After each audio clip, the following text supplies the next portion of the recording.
ایک زمانہ تھا جب بنی اسرائیل مسلسل نافرمانی کی راہ پر چل رہے تھے۔ ان پر انبیاء کرام بھیجے جاتے رہے تاکہ انہیں سیدھے راستے کی طرف بلایا جائے۔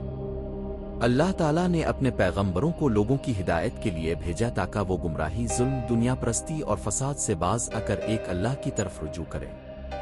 انہی پیغمبروں میں ایک نام حضرت علیہ السلام کا ہے، جو ایک عظیم نبی، زاہد، پاکیزہ سیرت انسان اور عدل و انصاف کی علامت تھے۔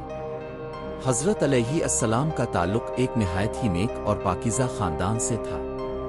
ان کے والد حضرت زکریا علیہ السلام ایک مشہور نبی اور عبادت گزار شخص تھے۔ حضرت زکریا علیہ السلام نے ساری زندگی اللہ کی عبادت میں گزاری، مگر ان کی زندگی کا ایک کرب یہ تھا کہ ان کے ہاں کوئی اولاد نہیں تھی۔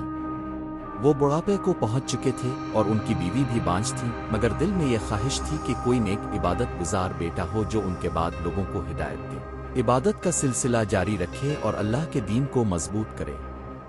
حضرت زکریا علیہ السلام نے اللہ تعالیٰ سے بار بار دعا مانگی کہ انہیں ایک نیک صالح اور فرمانبردار بیٹا عطا ہو۔ ان کی دعائیں قبول ہوئیں اور بڑھاپے میں اللہ نے انہیں خوشخبری دی کہ ان کے ہاں ایک بیٹا پیدا ہوگا جس کا نام ہوگا، جو نیک سیرت، اللہ کا محبوب، گناہوں سے پاک اور لوگوں کا سردار ہوگا۔ حضرت علیہ السلام کی پیدائش کسی معجزے سے کم نہ تھی۔ جب وہ پیدا ہوئے تو خاندان اور اہل شہر حیرت زدہ ہو گئے کہ اتنی ضعیف عمر میں یہ نعمت کیسے ملی، مگر یہ اللہ کی قدرت تھی۔ حضرت علیہ السلام بچپن ہی سے عام بچوں سے مختلف تھے۔ وہ نہ کھیلتے، نہ لڑتے، نہ دنیاوی چیزوں میں دلچسپی لیتے۔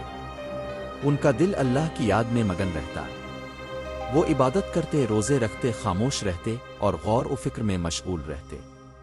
ان کی طبیعت میں سکون، سنجیدگی اور عاجزی نمایاں تھی۔ بچپن ہی میں اللہ نے انہیں حکمت، علم اور فہم عطا کر دیا۔ وہ تورات کے عالم بن گئے۔ عام طور پر لوگ بڑی عمر میں علم حاصل کرتے ہیں، مگر حضرت علیہ السلام بچپن میں ہی علم و دانائی کے بلند مرتبے پر فائز ہو گئے۔ ان کی زندگی زہد، تقوی اور سچائی کی مثال تھی۔ وہ کھانے پینے میں سادہ تھے، لباس میں عاجز، گفتار میں نرم اور دل میں خوف خدا سے لبریز۔ جوانی میں پہنچتے ہی اللہ تعالیٰ نے انہیں نبوت عطا فرمائی۔ حضرت علیہ السلام نے بنی اسرائیل کو گناہوں سے توبہ کی دعوت دی۔ ان کا پیغام سادہ مگر دل کو جھنجھوڑ دینے والا تھا۔ توبہ کرو، اللہ کی طرف رجوع کرو، اپنی زندگی درست کرو۔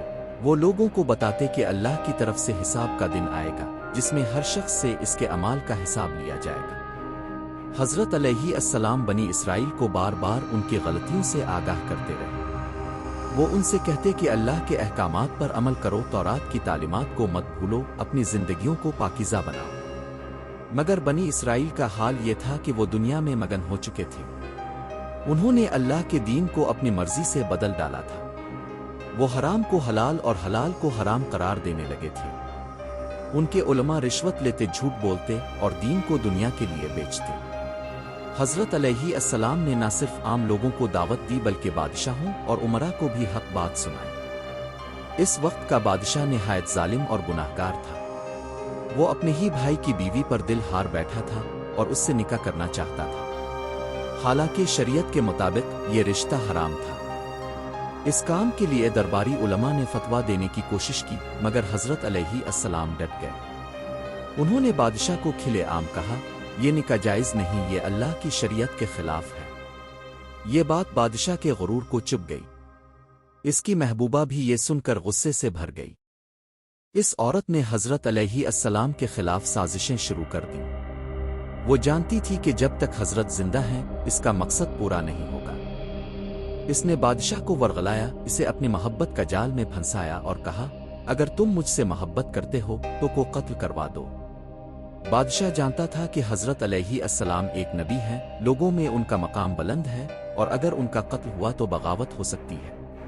مگر عورت کی چالاکیوں، اپنی خواہشات اور اقتدار کی ہوس میں آ کر وہ اس سازش کا شکار ہو گیا۔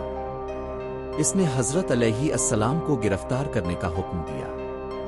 حضرت علیہ السلام کو دربار میں بلایا گیا، جہاں ان سے کہا گیا کہ وہ اس نکاح کو جائز قرار دیں، مگر نبی کی زبان صرف حق بولتی ہے۔ انہوں نے انکار کیا، فرمایا کہ جو بات شریعت کے خلاف ہو وہ کسی صورت جائز نہیں ہو سکتی۔ اس پر بادشاہ نے غضب میں آ کر حضرت کو قید میں ڈال دیا۔ ایک رات بادشاہ نے دربار میں جشن منایا۔